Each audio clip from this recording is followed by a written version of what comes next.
We're at part 3, Tornado Extravaganza. Out of eastern Hardin County, and eventually in northern LaRue County.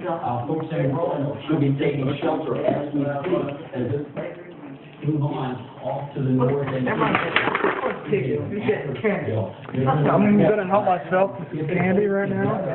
That's about it.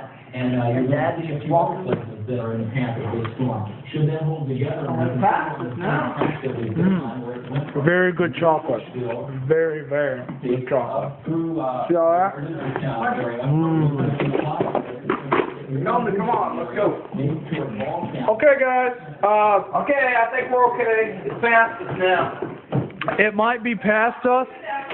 If you girls want to pretend like there's still a tornado, I brought a bucket of candy for you. We got some soup in the backpack. We got some soup in the backpack. In a can of water. In a can. In a can. Can't really see, guys, because it's dark down here. Oh, Dad, turn the light. Charles Wesley.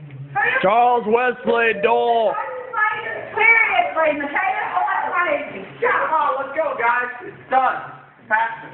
I already said that. That won't go. Come on, Stiggy. He said, I can see it right there. And that is the end of our tour.